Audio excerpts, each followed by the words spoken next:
और इसी के साथ चलिए न्यूज पंच की करते हैं शुरुआत पहली और प्रमुख खबर के साथ, जहां महाराष्ट्र में इन दिनों हिंदी मराठी भाषा को लेकर काफी विवाद चल रहा है। और ऐसा तब हुआ है जब फडणवीस सरकार ने थर्ड लैंग्वेज पॉलिसी को आगे बढ़ाया। ऐसे में उद्धव ठाकरे और राज ठाकरे दोनों का मानना है कि वो मूल मराठी भाषियों पर हिंदी थोपने की कोशिश है। हालांकि मनसे और शिवसेना यूबीटी के विरोध के बाद सरकार ने पॉलिसी को वापस ले लिया, लेकिन ये विवाद अभी भी खत्म होने का नाम नहीं ले रहा है। हाल ही में महाराष्ट्र नवनिर्माण सेना के कार्यकर्ताओं ने मराठी न बोलने पर कुछ लोगों की पिटाई की और इस पर राज ठाकरे ने कहा कि किसी भी भाषा को बोलने वाला शख्स मराठी सीख सकता है। ये बात राज ठाकरे की तरफ से की गई है। तो इस तरीके की ये पूरा विवाद जो है वो इस वक्त बढ़ता हुआ नजर आ रहा है। बताएंगे विस्तार से आपको, और सबसे पहले नजर डाल लेते हैं आखिर ये पूरा मामला क्या है। यदि आप में ज्यादा हिम्मत है तो आप हिंदी भाषी को मारते हो तो उर्दू भाषी को भी मारो, तमिलियन को भी मारो, आप जो है तेलुगु वाले को भी मारो। आप जो इस तरह की घटिया हरकत कर रहे हो, और मैंने हमेशा कहा है कि जब अपने घर में हो, महाराष्ट्र में हो, यदि बहुत बड़े बॉस हो तो चलो बिहार, चलो उत्तर प्रदेश, चलो तमिलनाडु, तुमको पटक पटक के मारेंगे। ये एनार्की जो है नहीं चलेगी। हम मराठी का सम्मान करते हैं, मराठी एक आदरणीय भाषा है, और हम छत्रपति साहू जी महाराज, छत्रपति शिवाजी जी महाराज, पेशवा, सबका जो है तात्या टोपे से लेके सभी का हम सम्मान करते हैं। This is BJP's basic rule, divide and rule. This is BJP's playbook. And they are trying to create fights in Maharashtra between Marathis and non-Marathis by trying to add to such situations. This is politics. This is pure politics, and please ignore such characters because these characters are shameless. They only want to have fights in India and start off with their politics. तो ये तमाम बातें अब कही जा रही है, लेकिन इसी के साथ आपको बता दें कि रामदास अठावले की तरफ से भी एक बयान सामने आया। अपने सोशल मीडिया प्लेटफॉर्म एक्स पर उन्होंने अपने इस बयान को साझा किया है। क्या कुछ कहा है रामदास अठावले ने, वो भी आपको बताते हैं। तो रामदास अठावले की तरफ से कहा गया कि असहिष्णुता और भाषिक विद्वेष लहर बह रही है। आपको भी ये देखकर दुख हुआ होगा। हाल ही में राज ठाकरे ने कहा कि किसी को मारो लेकिन उसका वीडियो मत बनाओ। ये केवल गैरकानूनी नहीं बल्कि अत्यंत भड़काऊ और अमानवीय बयान है। जिन्हें टारगेट किया जा रहा है वो हमारे देश के नागरिक हैं।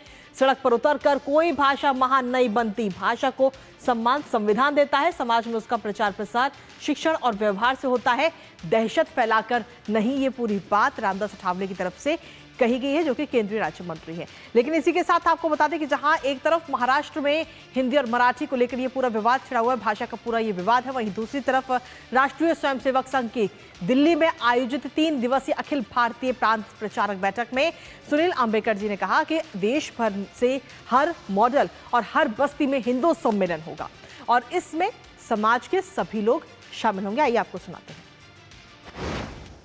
हिंदू सम्मेलन होने वाले हैं, तो हिंदू सम्मेलन देश भर में हमारी जो 5-7 गांव मिलाकर एक मंडल होता है और हर शहर में एक बस्ती होती है, तो एक बस्ती इस तरीके से हम लोग जो अपने संगठन रचना में बनाते हैं, तो ये सोचा गया है कि हर मंडल और हर बस्ती में हिंदू सम्मेलन होगा, जिसमें समाज के सभी लोग शामिल होकर वो स्वयं होकर ये सम्मेलनों का आयोजन करेंगे।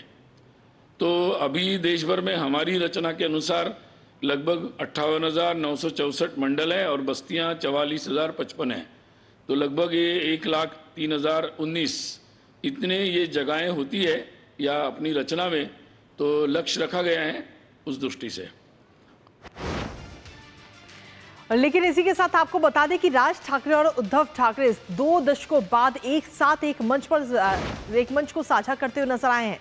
दरअसल मुंबई में संयुक्त रैली का ये आयोजन किया गया और करीब 2 दशक बाद 20 साल बाद एक मंच पर राज ठाकरे और उद्धव ठाकरे नजर आए। उस दौरान की तस्वीर भी आपको दिखा रहे हैं। 3 भाषा नीति के विरोध और फैसले की जीत के तौर पर इस रैली का आयोजन किया गया मुंबई में। बीजेपी ने रैली को राजनीतिक अवसरवादिता बताया है कि ये जो रैली की गई है वो राजनीति से प्रेरित है और राजनीति के तौर पर अवसरवादिता ये रैली 2005 में राज ठाकरे और उद्धव ठाकरे अलग हुए थे और अब 2025 में यानी कि 2 दशक 20 साल बाद अब एक साथ एक बार फिर से एक मंच को साझा करते हुए नजर आए। राजनीति के साथ साथ जो पारिवारिक संबंध थे वो भी कहीं ना कहीं काफी तनावपूर्ण इस बीच इन 20 सालों में नजर आए, लेकिन अब एक बार फिर से दोनों लोग एक साथ एक मंच को साझा करते हुए नजर आए। लेकिन इसके साथ ही एमएनएस के बीच में हताशा भी इस दौरान नजर आई है। किस तरीके से, एक नजर उस पर भी डाल लेते हैं। दरअसल घटती राजनीतिक जमीन को एक बार फिर से जिंदा करने की कोशिश एमएनएस की तरफ से, मनसे की तरफ से की जा रही है। दरअसल सीधे तौर पर अगर हम देखें तो अभी कुछ समय बाद ही बीएमसी चुनाव होने हैं और ऐसे में बीएमसी चुनावों पर एमएनएस की पूरी तौर पर नजर है, किसी भी तरह उस दौरान वोट बैंक को साधने में। इसके साथ ही इसी से इलेक्शन कमीशन से पार्टी की मान्यता भी रद्द हो और साथ ही राजनीतिक जमीन हासिल करने के लिए भाषा विवाद को अब कहीं ना कहीं हवा दी जा रही है। किसी भी तरीके से अपनी राजनीतिक रोटियां सेकने की कोशिश राज ठाकरे करते हुए नजर आ रहे। 2024 में मनसे को करारी हार मिली थी, लेकिन उसके बाद मनसे जो है उस दौरान खाता भी नहीं खोल पाई थी। लेकिन अब एक बार फिर से राजनीतिक जमीन तलाशने की कोशिश इस वक्त राज ठाकरे करते हुए नजर आ रहे हैं। हमारे साथ हमारे सहयोगी शिशिर जुड़ रहे हैं इस वक्त और साथ ही शैलेंद्र जुड़ रहे हैं। सीधा रुक करते हैं। शिशिर, इस वक्त तो भाषा विवाद जो है वो सबसे ज्यादा बढ़ता हुआ नजर आया। जो गैर मराठी लोग हैं उनको मराठी बोलने पर विवश किया जा रहा है और अगर वो मराठी नहीं बोल रहे तो मारपीट की कई सारी तस्वीरें सामने आ रही हैं। कहीं ना कहीं एक तरह से भाषा विवाद को राजनीतिक रंग देने की भी कोशिश हो रही है। शिशिर, बिल्कुल, देखिए तो इस वक्त अगर महाराष्ट्र की राजनीति की बात करें तो मराठी भाषा का मुद्दा जो है सबसे अग्रणी मुद्दा है और इसलिए पिछले कुछ दिनों से हमने लगातार देखा, फिर चाहे वो मनसे हो क्योंकि फिर से एक बार रिजुविनेट हो रही है उस मुद्दे को लेकर, या फिर हम बात करें शिवसेना उद्धव ठाकरे पार्टी जो कि मनसे के साथ यहाँ पर खड़ी होती दिखाई दे रही है। तो ऐसे में ये मुद्दा एक बार फिर तूल पकड़ रहा है, लेकिन सिर्फ मुद्दा नहीं रहा बल्कि एक राजनीति मुद्दा इसलिए भी बन चुका है कि कुछ दिनों पहले हमने देखा कि किस प्रकार से मारपीट मुंबई में की गई मनसे के नेताओं द्वारा, मनसे के कार्यकर्ताओं द्वारा जो गैर मराठी है उस पर, और उसके बाद फिर भाषा का ये मुद्दा जो है सिर्फ भाषा के बारे में था, त्रिभाषा सूत्र के बारे में था, वो अब आगे बढ़कर जो है मराठी गैर मराठी विवाद बन चुका है। आज की अगर बात करें कृतिका, तो आज मुंबई मनसे के कार्यकर्ताओं ने एक गैर मराठी व्यापारी को पीटा था। वहां पर जो है मराठी एकीकरण समिति का मोर्चा होने जा रहा था। हालांकि इससे पहले जो महाराष्ट्र पुलिस है उनके द्वारा जो कुछ कार्यकर्ता है उनकी कल रात को, देर रात को जो है धरपकड़ की गई, उनको पकड़ा गया, डिटेन किया गया है। हालांकि इस मुद्दे को लेकर अब शिवसेना पार्टी जो है, शिंदे पार्टी जो है वो भी अग्रेसर यहाँ पे दिखाई दे रही है। उन्होंने स्पष्ट रूप से कहा है कि अगर कुछ दिनों पहले इसी इलाके में अगर गैर मराठी जो व्यापारी थे उनका मोर्चा पुलिस ने अगर उसको इजाजत दी थी, तो आखिर मराठी मोर्चा को जो कि लोकतांत्रिक तरीके से चल रहा है उसको पुलिस ने आखिर इजाजत क्यों नहीं दी है। हालांकि शिवसेना इस वक्त सत्ता में है। ये सवाल उनसे पूछा गया कि क्या इसमें पुलिस का रोल संशयास्पद है, तो उन्होंने कहा कि देखिए गृह मंत्रालय से ऐसी किसी भी बात जो है पुलिस को नहीं की गई थी कि इस मोर्चा को रोक दिया जाए, लेकिन पुलिस ने जिस प्रकार से एक्शन लिया है वो कहीं ना कहीं संदेह के घेरे में है। पुलिस किसी पार्टी के दबाव में आकर काम न करे, ये कहना है कैबिनेट मंत्री प्रताप सरनाइक जो कि शिवसेना के नेता है और वहां के स्थानीय विधायक है। तो ऐसे में ये मुद्दा जो है काफी गर्मा रहा है। जो भाषा का मुद्दा था वो भाषा से हटकर अब मराठी वर्सेस गैर मराठी जो है मामला मुंबई में खासा बनता जा रहा है। जी ठीक है, आपके पास वापस आएंगे शिशिर। इस वक्त हमारे साथ में शैलेंद्र मिश्रा भी इस वक्त बने हुए हैं।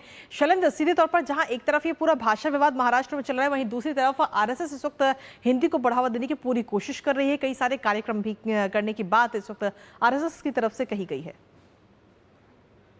देखिए कृतिका, बहुत स्पष्ट तौर पर एक सवाल के जवाब में राष्ट्रीय स्वयंसेवक संघ की तरफ से बात कही गई। कल जब समापन बैठक के बाद संबोधन हुआ, अखिल भारतीय प्रांत प्रचारक की बैठक थी 3 दिन की दिल्ली के केशव कुंज में, और उसके बाद जब प्रेस वार्ता रखी गई उसमें सवाल जवाब में जब एक सवाल पूछा गया कि भाषा विवाद हो रहा है महाराष्ट्र में, जिस तरह से मराठी को लेकर जो आग्रह किया जा रहा है और इस तरह से जबरदस्ती थोपने की बात की जा रही है, बहुत स्पष्ट तौर पर यह कहा गया संघ की तरफ से कि सभी भारतीय भाषाएं जो है वो राष्ट्रीय भाषा है। हमारी जो भारतीय भाषाएं हैं, मराठी हो, तमिल हो, तेलुगु हो, वो सारी भाषाएं राष्ट्रीय भाषा हैं। और जो प्राथमिक स्तर की जो शिक्षा है, यानी जो 5वीं तक हम शिक्षा देते हैं, वो मदर टंग में, मातृभाषा में होनी चाहिए।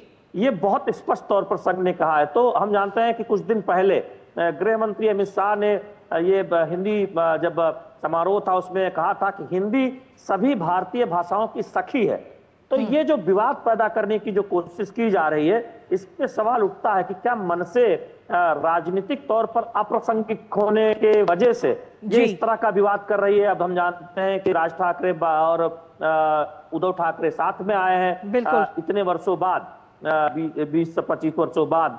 तब यह सवाल उठता है कि जब एक भी विधानसभा सीट नहीं है मनसे के पास, एक भी लोकसभा सीट नहीं है, तो अब जो कॉरपोरेशन में यानी वो जो महानगर पालिका में एक तरह से अपनी मजबूत उपस्थिति दर्ज करा सकें, जो उनकी जो उपस्थिति है, क्या उस पर भी अब सवाल निशान है? यानी अब वो जमीन भी खोते हुए दिखाई दे रहे हैं। सीधे तौर पर अगर हम देखें, इस तरह के भाषा विवाद कर रहे हैं। बिल्कुल, कहीं ना कहीं राजनीतिक जमीन तलाशने की कोशिश सख्त मन से करती हुई नजर आ रही है इस तरीके के विवादों को उठा करके। फिलहाल बहुत बहुत शुक्रिया शिशिर, तमाम जानकारी और अपडेट्स हमारे साथ साझा करने के लिए। साथ ही शैलेंद्र, आपका भी बहुत बहुत शुक्रिया। और न्यूज पंच में खबरों का सिलसिला लगातार जारी, लेकिन इसी बीच वक्त एक छोटे से ब्रेक का है। आप बने रहिए हमारे साथ। देखो इधर, ये छतरी भी है। एक मिनट, क्या हुआ? अभी से इतना खर्चा करोगे तो मेरी पढ़ाई का क्या करोगे? आप बिल्कुल टेंशन मत लो, आपके पापा ने प्लानिंग कर रखी है। अच्छा, उन्होंने पहले ही लाइफ इंश्योरेंस का चाइल्ड प्लान सोच रखा है इसके लिए। बढ़िया है।